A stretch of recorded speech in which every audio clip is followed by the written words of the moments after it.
And then when I decided, like post college, that I wanted to get into trail running, I actually I wrote down on this like goal list at Fleet Feet. We were doing our end of the year goals, and I said win Western States 2025. And this is before I'd ever done an ultra marathon, and I was just kind of joking around. But it's actually really cool now that I've made it into the race for this year for 2025. So if I could win it, that'd be like the coolest note card of all time. That was Hans Troyer today on the Running Effect podcast. If you don't know the name, remember the name. This man is a dog, certified animal in the ultramarathon space, and he's running the classic, the infamous, the legendary Western States 100-mile race, and I think he can win it. I think he can really do it, or at least he's young. I think he's like 24, 25. So at least he can put his name on the map and have many more years for a shot at history. But nonetheless, one of you actually DM'd me this recommendation. I looked into his page and I was like, this guy's a dog. And he is doing some remarkable things in the ultra marathon scene as a youngin'. And so I wanted to get him on the podcast, hear his stories, hear his journey. Really thoroughly enjoyed this one. Hans and I kicked it off. Really, really good light energy in this one while diving into his training, racing mindset, a decision to do ultra marathons at a young age, if he'll ever do a last man standing backyard ultra type of race, crazy stories of car saunas, eating a pizza every day, all sorts of fun stuff. This podcast was a banger. So if you enjoy it, share with a friend, give us a 5-star review, and hit the follow or subscribe button so you never miss another episode. Guys, I want to blow up the running effect. Help me do that. Share it. All that stuff I always ask you to do. Do it this time. Do it this time. What are you doing? And without further ado, enjoy this conversation with the one and only, the man, the myth, the legend, Hans Troyer. Hans Troyer, the man who's about to take us all through things that I certainly have never done, never experienced. Man of many talents. Big weekend coming up for you. How you doing, my man? Welcome to the podcast. Thank you for having me. I'm living the dream, so excited to be here. Fan of the show, so it's pretty cool. How'd you discover it, out of curiosity? I think it was on Instagram. You were doing some marathon training, I think, and you started making edits. And I think I saw one of your edits randomly, and so I followed you on Instagram. And then I How long ago was this? Episodes. A while ago. I want to say 2 years ago? Probably around that time, yeah. He's an OG, ladies and gentlemen. I was a nobody back then. Yeah, I was probably living in Austin at the time, because that was when I was making those like marathon videos. So yeah. That's crazy. Come a long way since then. I need to get my butt out the door. I did a marathon, not to make this podcast about me, but I took 6 months off because I was kind of burnt out from running, wanted to get more in the gym, and also Ohio winters suck. And so I kind of took 6 months off, and then a brand reached out to me and they were like, hey, can you do this marathon in two weeks from now? I'm like, sure. So I trained for a marathon and ran it off of 2 weeks, which was kind of fun. And ultras fascinate me. So I'm really excited to talk to you. Why, to that point, why do you think that ultras don't get as much coverage as the other sports within the sport of running? I think it's growing a lot. I mean, I'm still pretty new to it myself. Like I just hit the trail scene like a year and a half ago or so. And even in the past like year and a half, like it's had tremendous growth. And things like the Golden Trail Series, they just had a race this weekend. And I think that they're trying to get like trail running in the Olympics in like, oh wow, 2032 is the plan. So I think it'll see a lot of growth. But the ultramarathon scene, like, we always say that 50K is the new marathon now. Like everybody does a marathon, so you can jump up to the 50K, and 200 miles are the new 100 miles. But I think that people are starting to figure it out, and it's just so cool. I mean, it's so different from the marathon scene. Like it's always up and down through mountains and trails and stuff, and it's incredible. And there's so many like different types of ultra running. But I think that it's growing rapidly. I think that in the next 10 years, it probably will not be the same level as like track and road running quite yet, but I think it'll get there. What makes ultra running special compared to other distances? I think it's obviously more challenging. I mean, it's not like it's a high intensity while you're racing, but I really like the aspect of it's like exploration and adventure. And you're just discovering so much about yourself. Like for me, I feel like I'm like my best version of myself at mile like 50 of 100K, because it's just me and absolute grit and my thoughts and like just stuff you would never experience in any other part of life, except when you're at the top of a mountain, your quads are trashed, you're dehydrated, and it's almost feels like survival in a way, but it's just so unique and it's just something you can't experience anywhere else. And so I think that's why it's so special. But yeah, it's incredible. For you, how'd you get into ultras? And also speak to the aspect of younger guys starting to get in the sport. I think for someone who traditionally goes in the sport, ultra is like the last thing they get into. It's like they start out in the 15 and then maybe the 5K and 10K and then the marathon when they're really old. And then at that point, it's like, maybe I have enough speed to be good at ultra. Obviously, you've seen remarkable success going into it at such a young age. Can you speak to that for me?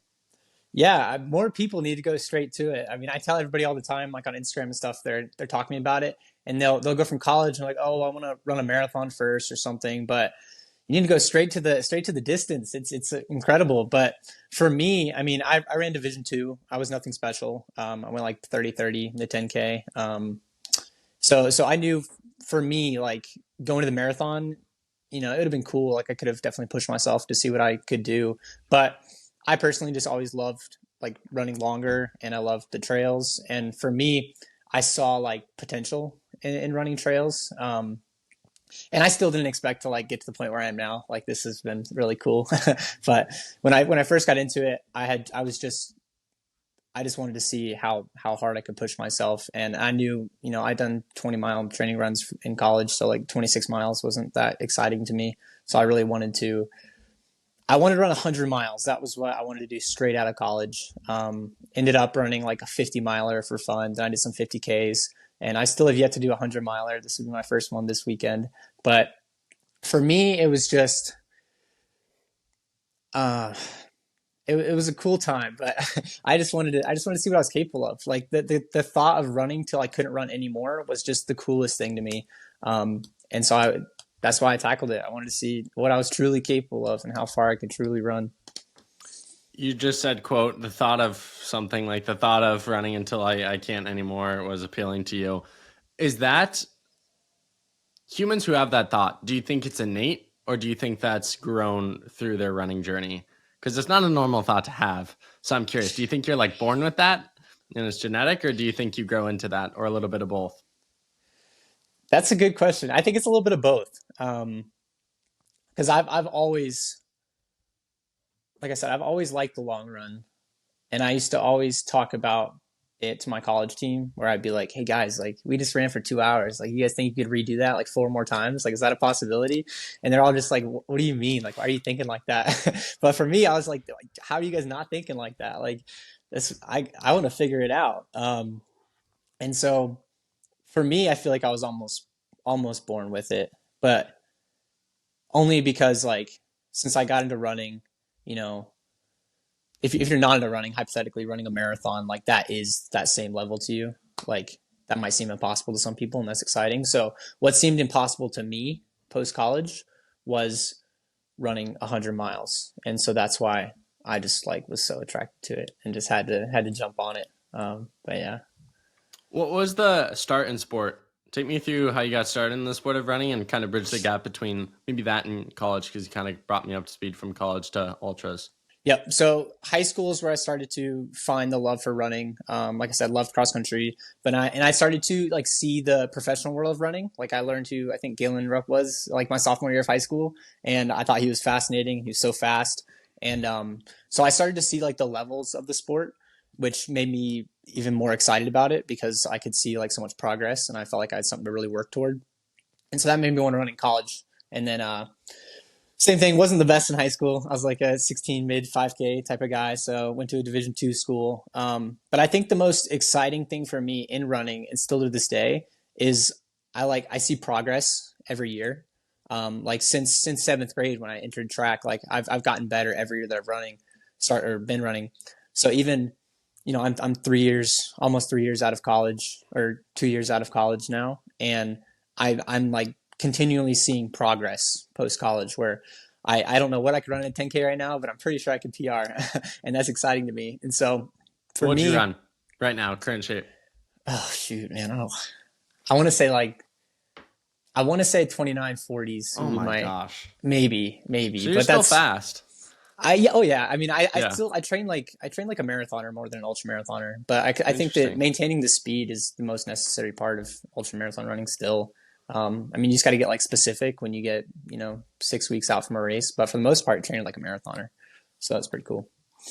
Did you, out of curiosity, follow the BPN Last Man Standing race? I didn't follow it when it was happening, but I've had a few people reach out and tell me about it. Would you ever do something like that? I don't think so. No, really. I'm not too interested in the last man standing stuff because I mean you take away a lot of like the fitness aspects of it when you take a break every hour, um, and so like and plus I'm not good with sleep deprivation, No. and the thought of like having to take 5 minute naps for 2 days straight like doesn't sound super exciting to me. Maybe when I get a little bit older, but for right now, like I still like having like the speedy aspect of the trails. I mean, if Yeah. you look at like the top trail runners in the world, like most of them are all still 13 mid 5K runners. Like they're all still really fast people, and so that is what is still like cool to me. Is like I still like to feel fast on the trails, but for the last man standing, just doing a couple miles an hour, just I don't know, maybe one day. But for right now, I like the speedier side of it, The which guy who sounds crazy plays when you're talking about 100 miles, but it right. is the speedier side of it. Yeah, the guy who plays third, Mitch Ammons, I think he's run like 2:15 in the marathon, and he ran his 100th mile, I think, just to flex in like 5 minutes. So Oh my goodness. who knows? There are ways Yeah, you can implement speed. maybe the sport will make its way over there, but we'll Yeah, see. I mean, what's crazy is like with that, I I was talking to someone else who's a BPN athlete about this because he was talking about wanting to do it next year, and he was like, "I'd do it, but I wouldn't do it to win." He's like, the guys who tied because of weather, otherwise there would have been just one winner. Like they were literally, and I'm confident in this after talking to one of them on the podcast. He like was willing to die to win this. Like he was like hallucinating like 35 laps in. Like he just I don't even understand or have words for his override on his physiology. And I'm like, yeah, you got a wife. Like, I wouldn't, I wouldn't do that personally. But Yeah. I think it's such a cool, I don't know. I think that event is going to blow up for them. Obviously, BPN does a remarkable job with community and media. And so it's just going to become more popular because of that. But I think this year it was like you couldn't have picked a better first year in terms of like the exposure it got. And I think I don't know. I think there's something as a fan that's really exciting about the event and the structure of it itself because it does feel like a game. People would hop on the live stream like 15 minutes before every hour and they'd live stream and it's just like who's going to finish? How many minutes do they have? Are they going to ring the bell? Are they going to go another lap? Yeah. How far do you think you could make it though? Truly. Like in a last man standing? Yeah. I have no idea. I like to think, I mean, because I had my own just like absolute mental grind last year where like I ran myself into the ground, ran myself into the hospital for like 2 weeks last year. So I like to think that I'm pretty mentally strong. So, but I have no idea. I mean, I'd like to say a couple 100 miles. Maybe, maybe I could compete with some of the better ones, but Dude, you I gotta got do I got to it. work on that sleep deprivation thing. It's That's not my true. strong suit. In the coming years, I want to see you at one. Because We'll what I was see. saying to one of the guys was just like, I want this event. I want the top. I want David Goggins. I want the two guys that tied and went 56 laps. I want Walmsley. I want someone like you at this point. I want like the world's fastest marathoner. Because I think the last man standing is, again, it feels like a game. Western State's sick. Way more history, for sure. I won't debate anyone that. Chicago Marathon, sure, sick. But like the last man standing, I feel like is true test of like who wants it the most. And to your point about fitness, I almost think it's the ultimate test of human fitness. I don't think it's healthy. I don't think it's good for your body, but I feel like it's like caveman shit, bro. That's how I feel about it. What do you think about like a Cocodona 250 or something like a 250-mile race? Because I feel like that kind of it almost hits the same level, but it still feels more like a race to me. Because Yeah, like the last that's a multi-day event, and like for same thing with the live stream, you can check in on it like day after day. You can go to work for yeah, 8 hours and come back and still check and see on it. right. Like Yeah, for me, I feel like that's the next step for like the super competitive side of yeah, trail running. But and then yeah. maybe last man standing. Last man standing, I think, is more of an expedition. Cocodona is like a race. Last man standing is True. not a race, and I think what makes Yeah. it so cool is that it's so easy to track because it's based on the hour. They start out BPN at least start out with 100 and 32 people. They did a lottery of 5,000, only 150 got in. So already there was like kind of this allure. And the cool thing too is they weren't just accepting like people they thought could win. They were accepting some really cool stories. So there are people where it's like, yeah, you're probably going to drop 10 laps in, but you didn't know who those people were. And then you throw in the element of like Texas heat. It just felt like running was a game for the first time in a minute. That's fair. On an endurance perspective. And I was like, man, that was sick. Just to follow. And I mean, most of my family really doesn't understand or follow the sport that much, but a few of them were like hooked. And I don't really think you'd get that with an ultra marathon. I just think a last man standing, the concept for a normal human being on the street of like, hey, there's this race that it ends when only one person is left, and it's every hour on the hour, 4.2 mile loop. If you run in 45 minutes, you get a 15-minute break, and so on, is like so easy to explain. But I don't know. I do love like the Western States. I've known about it way longer than like the last man standing format. And I also think there have been last man standings I've known about that I've never cared about. I just feel like BPN did it really uniquely, and they got specific talent that made it exciting. So yeah, no, I work agree on the with sleep that. deprivation, bring home a dub. I just want to see guys like going at it into like the 70-hour mark.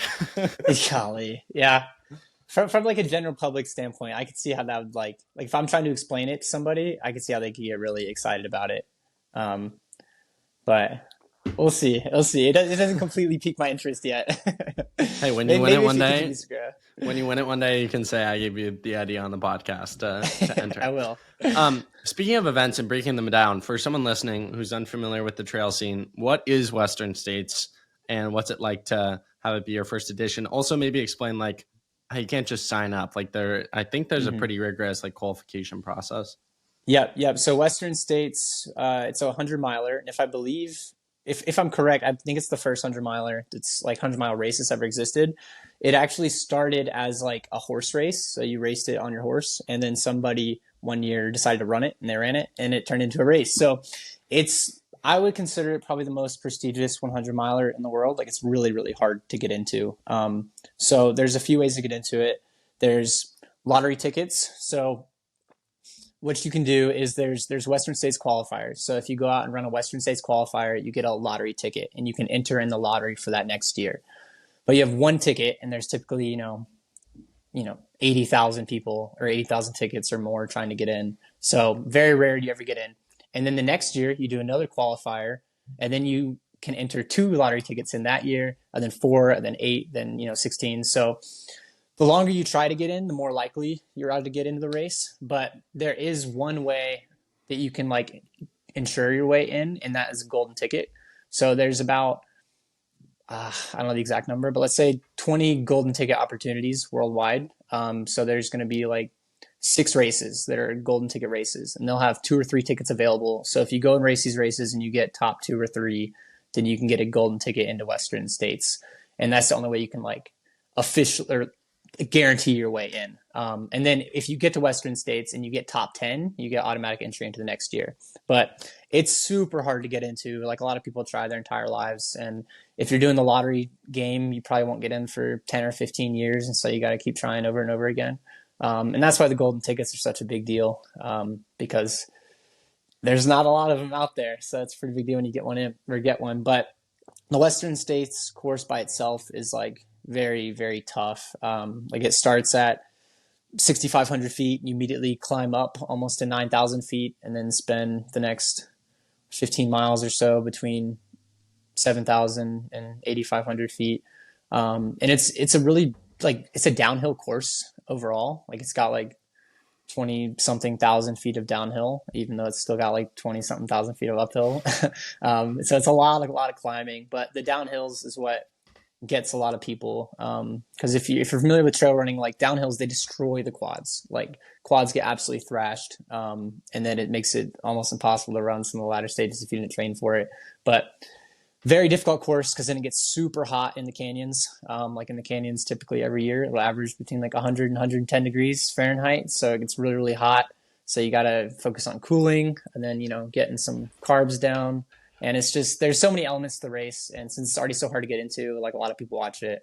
And it's just, in my opinion, like the coolest ultra marathon out there right now, except for maybe like UTMB which is another very crazy 100-mile race in Europe. But between Western States and UTMB, from what I know, those are like the two championship level 100 miles in the world. Do you remember the first time you came across this race? And did you ever think at that moment that you yourself would be competing in it? So I knew about Western States. I kind of got in late to the game. I didn't really know about it until probably 2021 or yeah, probably around 2021.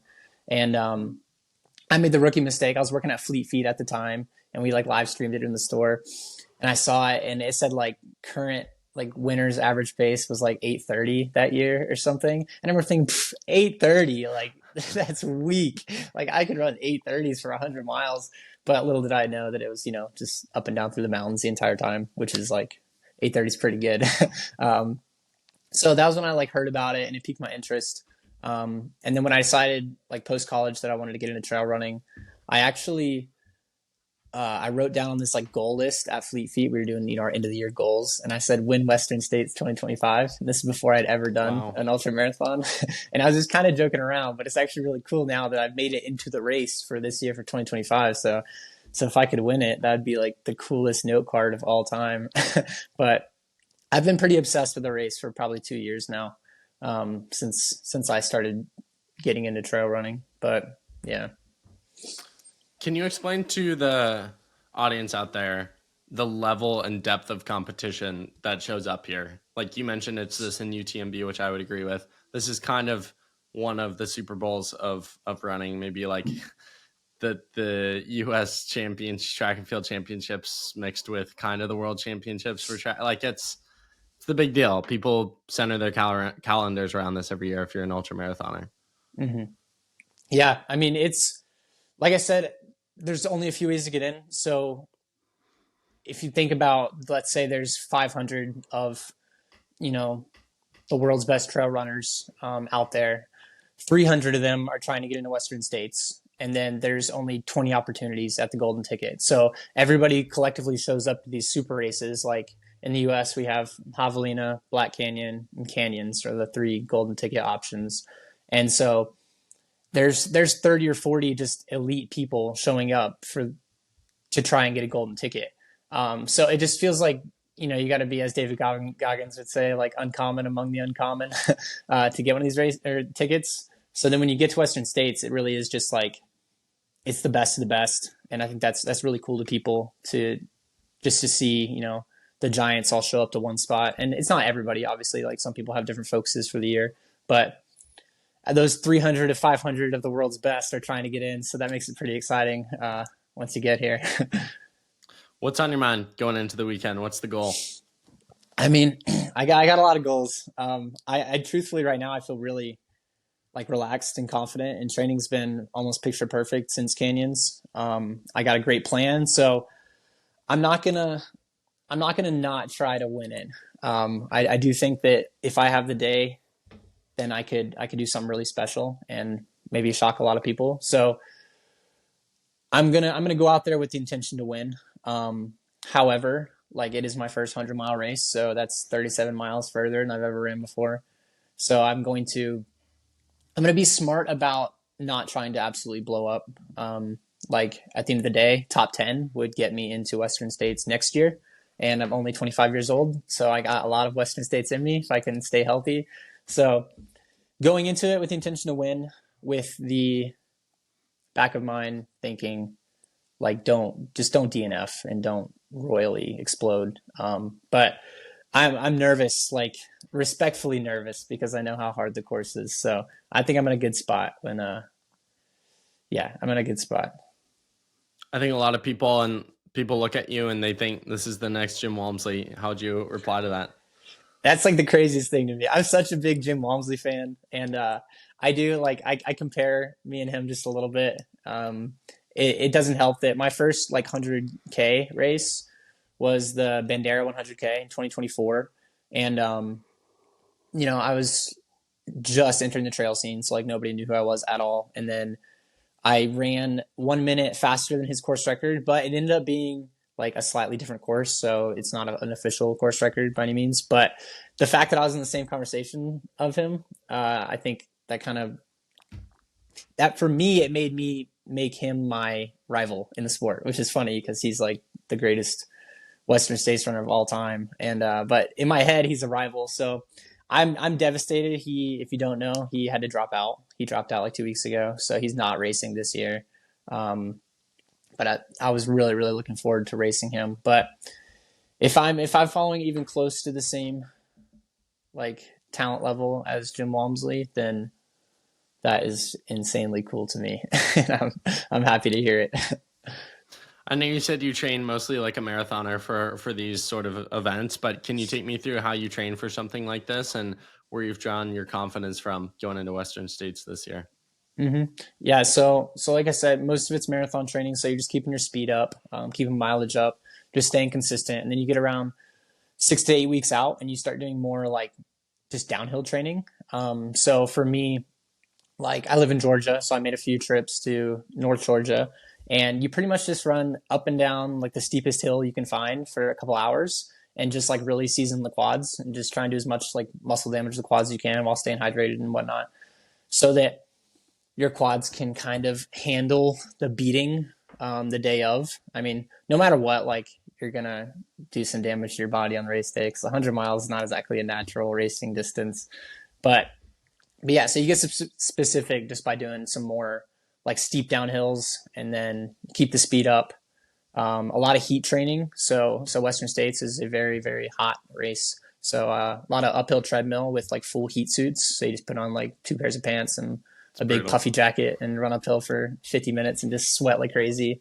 Hot tub, sauna, hot bath, car sauna, which is something I started doing, where you just, when you finish a run, you turn your car heat on full blast because it's been sitting in the sun already. It's probably 150 degrees in your car.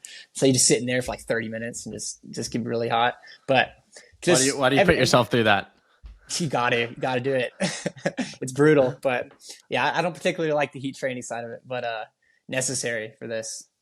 So, and every race is a little bit different. Like the heat training is obviously a Western States thing, but the downhills that's pretty important for almost every ultramarathon distance because it can help with things like rhabdomyolysis, which is just severe muscle damage, and your kidneys don't like that, and so your kidneys stop working. So you got to prepare for that. But the downhills is the most important thing.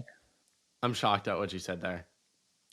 Going in your car with Car full sauna. blast heat.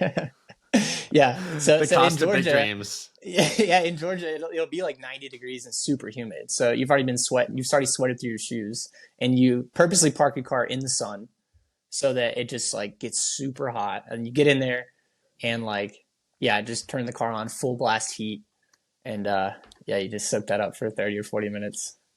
Not fun. You got to bring a towel and then just just sweat and drink some water. But it works. It works. I would recommend it to everybody, even if you're just running like track. Like heat training is incredible. So No, do do some not heat try at home, training. kids. Do not try Well, at home, kids. be safe, but it works. This is for a man who's trying to win one of the most prestigious ultramarathon races. If you want to compete with him, do it. If not, couldn't be me. Couldn't be me. I love it though. Any other crazy training things you do? Crazy training things. What does your diet look like? My diet could be better. It really could. I eat a lot of carbs. I eat like a full pizza pretty much every single day. Lots of Homemade, rice. you go buy it. I do the Tony's Oven Pizza, kind of known for it. The Tony's Oven Pizza is the best. Is that a grocery store chain? Yeah, I get it at Okay. Walmart. Okay.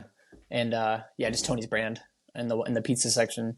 But I'll go and get like 14 of them at a time. And the cashier person is always asking me if I'm throwing a party, and I'm always like, no, it's just for me. That's fun a lot. Yeah, but yeah, I just eat a ton of carbs. I don't really target protein at all. I know that protein's important, but I think it's a bit overrated sometimes. I think that pre and post run carbs are more like, so I consume a ton of carbs when I run. Like for race day nutrition, I do like 110 to 120 grams of carbs an hour. So for training, I try and do the same thing. And I use like liquid carbs for that. But so yeah, lots of carbs. And then I just eat till I'm full every single time, and I'm pretty much never like hungry. I just eat whenever I'm ready. But yeah. What's the most unorthodox, excuse me, thing you've eaten on one of these races or trail runs? I've heard of ultramarathoners. I actually did. You'd be proud of me. I did my also off of like no training because I was kind of an idiot the past year with my running. But I did a 50K ultra. It was pretty technical here in Ohio, but like it was a technical metro park, and they were giving out. I was like, this is a party. I convinced two of the boys to come out with me, and they were giving out chips, Coke, gummy worms at these aid stops. I was like, I think I like this sport. I get to eat candy enough. This is For sick. sure. No, the aid stations are always like parties at the big races. They're but Coca-Cola, that's the drink because it's got the sugar in it to help you going, caffeine help you go, and then the carbonation helps with your stomach to calm it down. So like you'll Mm. see Coke at every single aid station at like any of these races. It's the best drink. But my craziest like fueling solution ever, and this is when I was just getting into the sport. So nowadays I'm more like scientific about it. But for that 50 miler, I had like 2 2 liters of Mountain Dew and a whole one of those big boxes of goldfish, and that was what I fueled with the entire time. And mine is some like I think I had some chocolate donuts as well. Just whatever I could find in the pantry that day, I just brought it out with me and just just ate every like 5 miles. But it worked. It worked pretty well. I mean, I started cramping like later on, but yeah, that's probably the craziest one I've done. But since racing, I'm better about it. I don't spend a whole lot of time at aid stations. I just do liquid carbs now for everything. So People won't know this because we will have edited it out. But your wife called you mid podcast. How long have you been married, and what's your wife's thought on diet habits, running 100 miles, car saunas, and everything in between? yeah, we got married in 2021. So we were young and in love. I'm 2025 now, or I'm 25 years old now. So been married for 2025 years old. yeah, Big time. 2000. Yeah, exactly. Yeah, but yeah, we were young and in love. We got married early, and she she doesn't quite understand the running thing as much as as much as I do. She's ran 2 marathons herself, but she doesn't quite have the same passion for running. She does work like a running specialty job. Like she works for ASICS as like a tech rep in Georgia. So she's surrounded by it a lot, but and she'll run a little bit as well by herself. But she I think everybody in my family is a little bit nervous about me doing all this stuff because of last year's big health scare. I'm obviously like smarter about it now, but they're all going to come up and crew for me this weekend, and I know that the first thing on their minds is keeping me safe because I'm a little reckless on these races. I like to push myself. So I know Grace, my wife, she's I think she gets nervous for these races, but it's like a good nervous, like and I love you and I don't want you to hurt yourself type of nervous.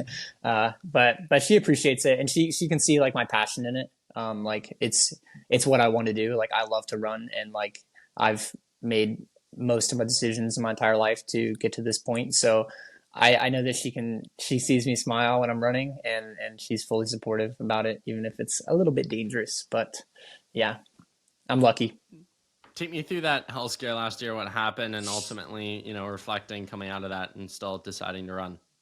Yeah, so it was my second 100K ever. So after Bandera, Bandera 100K went really well, and so I got invited to another 100K, which was a golden ticket race, Black Canyon 2024, and I really I didn't know how to train for trail races very well at the time, nor did I know about hydration and nutrition, and so I went into the race just training like a marathoner. I didn't do any of those downhills that I was talking about. And ultimately, Black Canyon is a downhill race as well. And I did so much muscular damage that day and drank so little water that I had rhabdomyolysis, which, like I was saying, so if your muscles get like serious damage, they'll like bleed a protein into your bloodstream, and your kidneys aren't very good at processing that protein. So my kidneys pretty much just like clogged up, and I by the time I finally peed at the end of the race, it was like Coca-Cola colored pee. If we're getting Ugh. graphic, it's just disgusting. Yeah, really bad. And so went to the hospital like 3 days later. And since my kidneys weren't processing any of the water, I gained like 40 pounds of water weight, just because whatever I was drinking wasn't filtering. And yeah, it was tough. But yeah, so I was in the hospital for 12 full days, and then I had to completely restart out of the hospital because I laid down in a bed for 2 weeks straight, and I had eventually, like, by the time I got out of the hospital, I had lost like 10 pounds of muscle, so I was super frail and couldn't break an 8 minute mile for like 3 weeks. It was really bad. It was pretty scary, and so I'm thankful for the doctors at the hospital for helping me out because it wouldn't have went very well if I tried to do it by myself. Wouldn't have made it. So I'm thankful for the hospital, but that was really scary, and it was a big setback after having the high of Bandera, where people were saying he could be the next Jim Walmsley, and then go to Black Canyon, and I led the race for like 40 miles before I fell back and got 10th. So there was still a lot of like hype around my name, which was really cool, but not too many people saw the aftermath of the race, and so for me, it was devastating and it was a tough time, and I had to completely rebuild. But I had a taste of what I could do, and that's all I needed. So I knew that if I did everything right, I could get back to where I was, if not better. And so immediately wrote up a plan, and I knew it was going to be a long build, but I started just laying down the bricks, and 8 months later, I made it back. But I just had the taste of what it felt like to be successful in the running world, and that was the coolest thing ever to me. So I was ready to get back to that point. You mentioned being a big Jim Walmsley fan earlier. Take people through a few days ago. What happened on the trail? Oh man, that was cool. So yeah, huge Jim Walmsley fan, and he dropped out of the race, so I was devastated. But I knew he was going to be in the area, so I was doing a little shakeout run in Olympic Valley, which is where the starting line of Western States is. And I was almost done. I looked left, saw somebody in full Hoka kit, and I was like, who's that? And then I peeked over my shoulder again, and sure enough, it was Jim Walmsley. And so I jogged up to him and like was heart rate jumped up like 190. But as I got up to him, he actually knew my name, which I thought was really cool. And then we just ran together for like 3 or 4 minutes, and I was fumbling my words the entire time, and he was as cool as a cat. And yeah, we got to chat, and it was really neat. And I took a picture with him, and he's a really cool guy. But yeah, so that was a pretty cool experience. I would have rather ran with him at Western States, but I'll take a shakeout run a week before. What drives you?